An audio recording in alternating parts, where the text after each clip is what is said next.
수지법륜사 주지 일문입니다. 제가 인도에서 햇수로 한 12년 정도 살면서 그 티베트 불교를 공부하고 수행을 배울 때 많은 것이 이제 뭐 기억에 남는 것도 있지만 그 중에 가장 독특하고 이 문화가 좀 우리랑 비슷한 것 같은데도 우리랑 좀 다른 어떤 하여튼 독특한 문화다. 그리고 여겨지는 그러한 것들이 몇 가지가 있습니다. 그 중에 하나가 오늘 제가 여러분들께 말씀드릴 티베트 대장경 이제 구전법회인데요. 그래서 우리에게는 약간 이 티베트 대장경 구전법회가라고 하면 좀 이게 뭔가 여러분들 생각을 좀 하실 거예요. 뭐 떠오르는 거 있습니까? 일단 대장경은 떠오르죠. 우리나라 대장경 8만 대장경 있죠. 그러면 티베트 대장경 구전법회는 어떤 건가 제가 이제 하나씩 말씀드릴게요. 일단 티베트 대장경 구전법회는 티베트 대장경을 그러니까 우리나라 8만 대장 경판을 가지고 뭐예요? 경을 찍죠. 그러니까 경을 찍은 그 경판본을 경전을 라마가 스승님이 그 경전 내용을 읽어주셔요. 읽어주시면 그 우리 밑에 있는 그 제자들 모여든 그러니까 모여든 그 대중들은 그 읽어주는 내용을 들어요. 그게 스승은 읽어주시고 나머지 청중들은 가만히 앉아서 듣고 그거예요. 그걸 얼마나 하냐면은 최소한 2개월에서 5개월, 6개월 뭐 이렇게 몇 년에 나눠서 하는 경우도 있다고 해요. 그런데 그래도 아직까지 이게 감이 안 오실 거예요. 우리가 해인사 대장경 정대불사는 들어보셨죠? 그건 어떻게 하는 거예요? 대장경 이렇게 공경이 정대하고 법성계 돌면서 이혼하는 그런 의식이잖아요. 그런데 그것과도 분명히 이거는 경을 읽어주고 듣는 거기 때문에 또 형식 면에서 또 다른 것 같고. 자, 그런데 저는 어쨌든 이러한 귀한 아주 이거 티베트 사회, 티베트 사원에서도 아주 귀한 법회 중에 하나로 치는 법회인데 그러한 법회를 저는 딱 한번 참석한 적이 있습니다. 운 좋게도 귀국하기 몇 년 전에. 그래서 쌍게 넴바 림포체라는 그 까규의 큰 하일라마이신데 그분이 주최하시는 그 법회에서 저는 그 대장경 구전 법회를 한번 받은 적이 있습니다. 구전을 받은 적이 있습니다. 그래서 쌍게 넴바 림포체는 그 까규파에서 티베트 불교 까규파에서 아주 큰 고승으로 이렇게 다 추앙하는 그런 분인데 그분은 문수보살의 화신이라고 해요. 사람들이. 그러니까 그 티베트 사람들이 보통 쌍게 넴바 림포체를 아시는 분들은 그분의 이렇게 명성을 들어본 분들은 문수보살의 화신. 그만큼 그분은 총명하고 지혜가 있으시고 학식이 높고 그리고 아주 그 수행력이 또 출중하신 분이세요. 그래서 이분은 까규의 라마인데 까규파의 라마이지만 당신 제자는 까규파를 넘어서 겔룩파, 샤케파 막 모든 종파에 많은 제자가 계시거든요. 그래서 이제 그러한 큰 스님이시고 그런 큰 스님이 대장경 구전 법회를 연다. 그러니까 전 인도, 티베트 본토에서 온 사람도 있고 네팔, 부탄 뭐 주변 지역에서 다 스님들이 하일라마들 그리고 또 법의 뜻이 있는 많은 불자들이 모여들었어요. 그래서 몇천 명 운집한 그런 법회였는데 이제 그 법회를 어디서 했냐면은 시킴에 있는 룸텍 사원이라는 그 사원에서 했는데 그 룸텍 사원에서 그 많이 모여든 사람들을 다 수용을 해서 2달 가까운 시간 동안 그 법회를 진행을 했다 이겁니다. 그래서 그 정도로 이 법회가 크게 열리고 길게 가는 이런 법회가 티베트 스님들도 평생에 한번 만나기가 어렵다고 해요. 그래서 내가 이제 저랑 이제 그때 한국 스님 한 분 더 가셨고 했는데 가서 구전을 받고 왔다 하니까 티베트 스님들도 야 우리도 한 번도 못 해봤는데 평생에 기회가 없어서 못 갔고 또 그렇게 법회가 있을 때는 소임이 사느라 못 갔는데 외국인이 참 복도 많다 하고 부러워하셨거든요.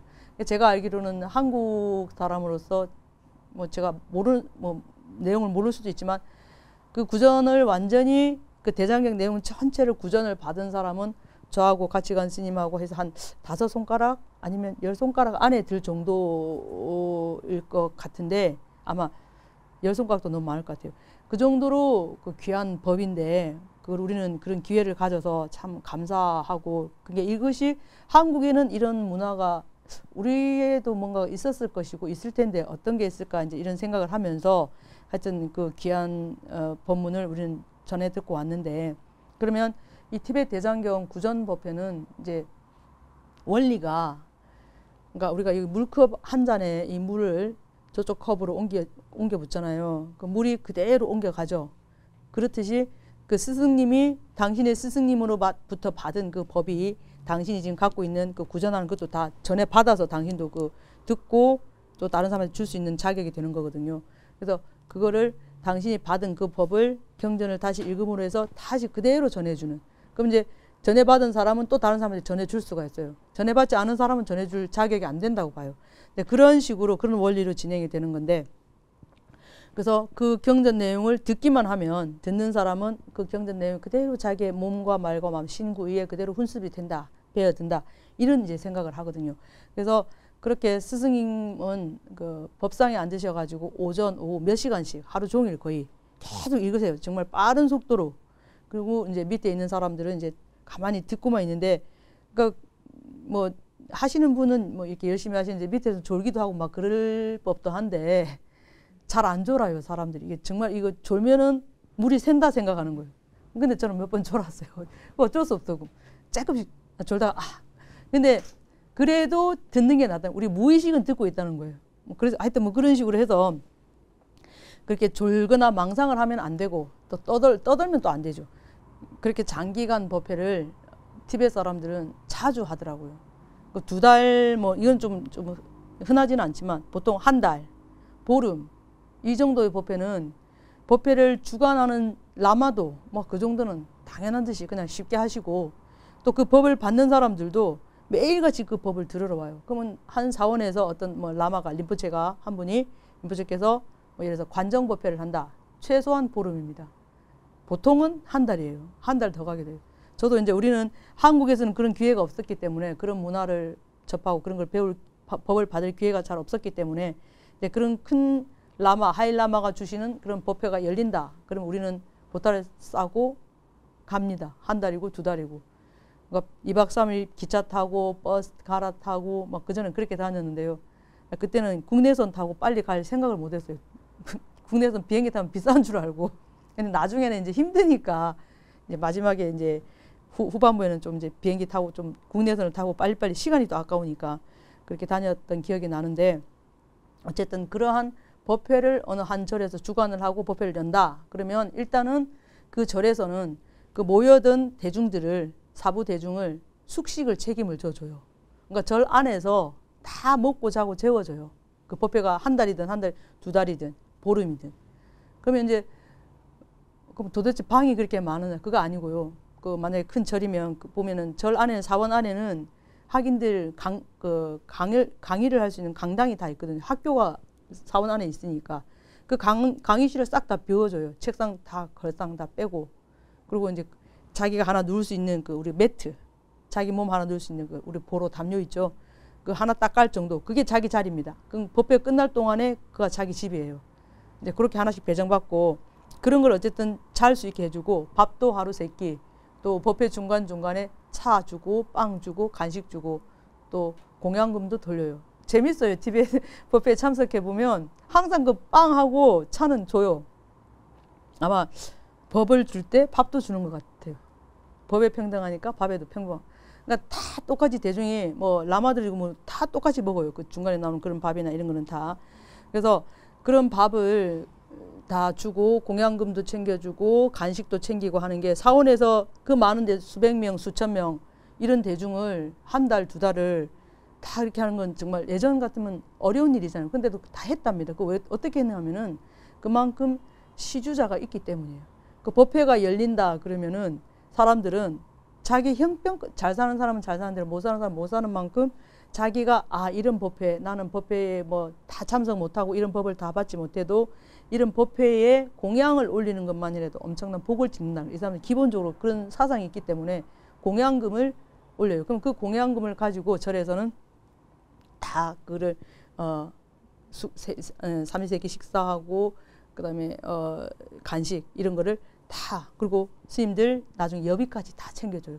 자, 그런 식으로 하는데 그래서 저는 그 티벳 사원이 정말 그 어떤 라마의 아니면 그 부처님의 법을 펴는 전법 도량 중심 역할을 톡톡히 하고 있구나. 이렇게 법을 위해서 그 절의 모든 일정이나 이런 걸 다 그가 접어두고 일단 법을 여는 라마를 극진하게 모시고 그 법을 듣겠다고 찾아온 신심 있는 사람들을 섭섭지 않게 이렇게 법을 들을 수 있게 자리를 마련해 주는, 그거는 어느 절에 가도 더 잘하려고 그래요. 스님들이 어떻게 하면 오신 손님들을 더 잘해서 법회를 원만하게 마칠까, 뭐 이런 생각을 하고, 정말 그 법을 나눈다는 데에서는 티베트 스님들은 사원은 좀 철저하다, 이런 걸 제가 좀 느꼈거든요. 그래서 제가 이제 저도 그러니까 유학을 하는 입장에서 돈이 많지는 않았지만은 뭐 어쨌든 저런 수승한 법회에 나도 어떻게든 공덕을 좀 지어보자, 네, 그런 생각을 하고 초기에 이제 저도 공양금을 조금 마련해서 법회 장소에 가서 공양을 딱 내려고 딱 보니까 거기는 뭐 아침 공양금은 얼마, 점심 공양, 대중 공양은 얼마, 저녁은 얼마, 뭐 하루 세 끼는 얼마, 그다음 그것도 안 되면 차 공양, 발레, 빵 공양, 뭐 기타 등등 그런 거를 이제 나눠서 딱 봤는데, 저는 내가 점심 공양을 내겠습니다 하고 딱 좀 큰 맘 먹고 제가 그 당시 그래서 이제 한번 언제 내가 이런 복을 지어 보겠나 싶어서 딱 갔는데 점심 공양은 다 이제 찼다는 거예요. 이제 다 이제 마감이 됐다는 거예요.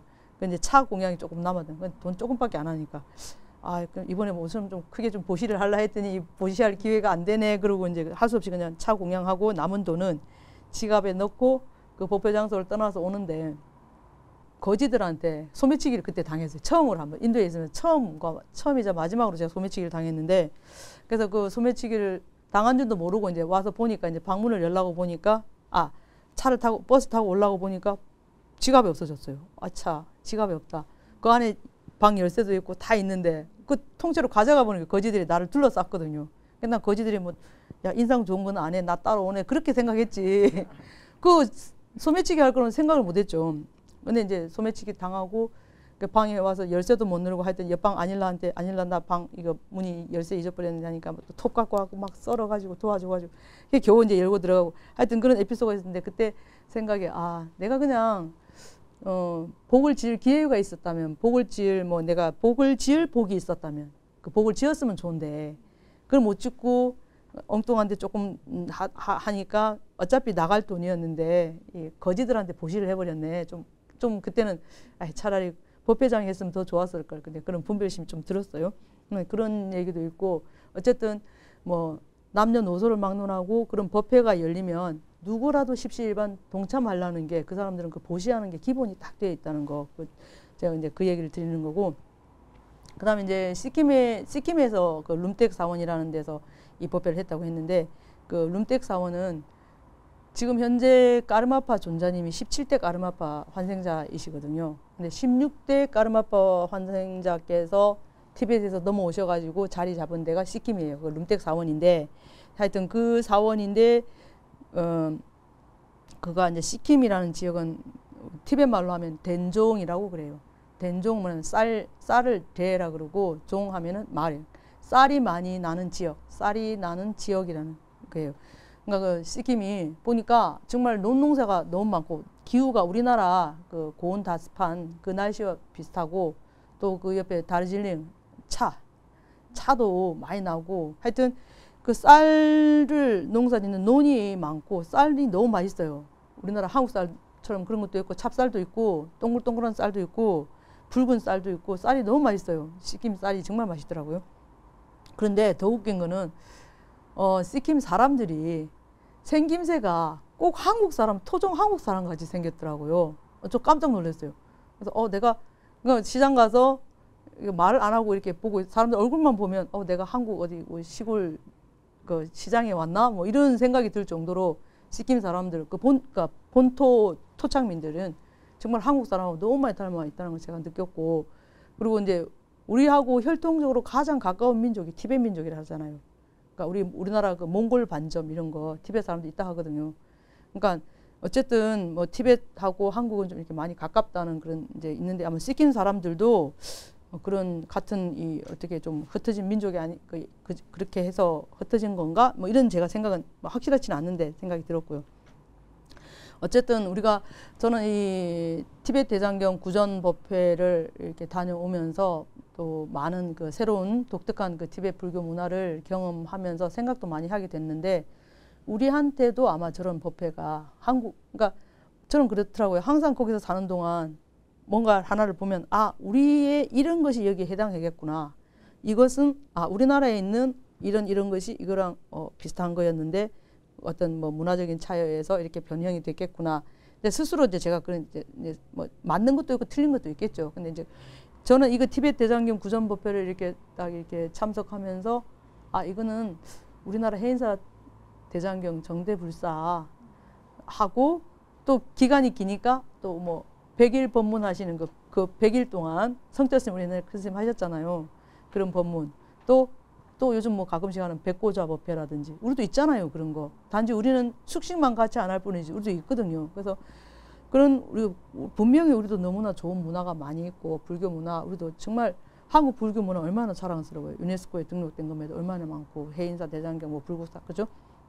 그래서 이런 것들을 제가 그쪽을 보면서 우리 것도 생각하지만 또 그쪽 사람들한테 그 티베트 아니면 티베트 스님들한테 한국도 이렇게 좋은 게 있어. 저도 자랑을 해야 되잖아요. 한 게 뭐냐 하면은 돌마ring에 있을 때 일주일에 2번씩 뉴스를 보는 시간을 저녁에 줘요. 그 뉴스를 보고 한 1시간 정도는 TV를 보게 해주는 시간인데 전체적으로 큰 홀에 식당에 모여서 보거든요.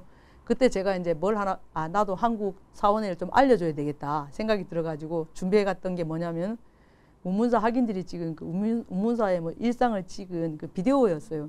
그 스님들 막 새벽 예불 모시고 막 차수하고 이렇게 안행하고 하는 그런 거, 그 바로 공양하는 거, 그리고 차수하고 예스님 하는 거 이런 거 있잖아요. 그 다 나오잖아요. 그 아닐라들이 처음 깜짝 놀라는 거예요. 첫째, 한국 절이 저렇게 큰 절이 있다는 거. 없는 줄 알았다는 거예요. 바보들. 한국 절 얼마나 큰 건 많은데. 근데 자랑스럽지. 두 번째, 스님들이 절이 너무 깔끔하다는 거. 티베트 사람들 좀 지저분하거든요. 아닐라들은 깔끔하긴 한데 그래도. 그리고 정말 스님들 생활이 너무 절도 있고 그리고 스님들끼리도 합장하고 뭐 스님 하면서 아랫반 스님 위 스님한테 하는 그런 거 그 화면에 다 나오니까 그 나중에 이제 그걸 보고 나서 나한테 나하고 지나 아니더라고 하고 내가 뭐 말하면 스님 그것만 따라하는 거예요. 그렇게 한국 절의 스님들은 우리는 저렇게 살아 기본적으로 다 우리 한국은 기본이 저거야. 그러면서 내가 자랑스레 막 이야기를 하고 그래서 그런 문화들을 저쪽은 저쪽대로 발전된 거, 우리는 우리대로 발전된 거니까 누가 좋다 나쁘다고 말할 수는 없는 것 같아요. 그래서 우리는 분명 우리가 좋은 게 있고 나는 이쪽 저쪽 문화를 다 접해본 케이스고 하니까 그러한 문화의 다양성을 좀 인정해주는 좀 열린 안목이 필요하지 않겠는가 이제 그런 생각을 제가 좀 하게 되더라고요. 여러분들도 뭐 티베트 불교가 어렵다 내지는 뭐 티베트 불교 이거 아니에요 하고 뭐 이렇게 말씀하시고 생각을 하실 텐데 직접 한번 이 물이 차고 더운지는 어떻게 먹어봐야 알잖아요. 그죠? 티베트 불교를 한번 관심을 가지고 좀 이렇게 접해볼 수 있는 기회가 있었으면 좋겠다는 생각이 들어요. 그럼 내가 이렇게 막 이래요 저래요 설명하기 전에 보면 딱 알잖아요. 그런 기회가 뭐 한국 불교만 해도 충분해요 하면은 우리가 좀 안목이 좀 넓지가 않은 것 같죠. 그래서 좀 그런 넓은 안목, 열린 어떤 개방된 그 마인드를 가지고 티베트 불교도 불교잖아요. 부처님 가르침이잖아요. 어렵지 않아요. 그러니까 제가 해보니까 그래요. 그래서 그렇게 문화의 다양성을 좀 인정하는 좀 포용성 있는 마음 넓은 불자가 됐으면 하는 그런 생각을 하겠습니다. 지금까지 티베트 대장경 구전 법회를 중심으로 티베트 사원의 어떤 그런 법회 현장이라든지 또 쌍계년발인 보체의 그러한 그 구전하는 그 대장경 구전 이런 거에 대해서 말씀을 드렸습니다. 여러분들이 뭐 이렇게 이미지가 좀 떠오르실지는 모르겠는데 한번 여러분들도 금생에 만약 금생이 안 되면 내생이라도 이런 법회 한번 꼭 참석해 보시면 그러니까 원을 세우면 되잖아요. 한번 꼭 기회가 있으시면은 이런 기회를 꼭 한번 잡아보시길 추천드립니다. 지금까지 얘기 들어주셔서 감사합니다. 날마다 좋은 날입니다. 성불하십시오.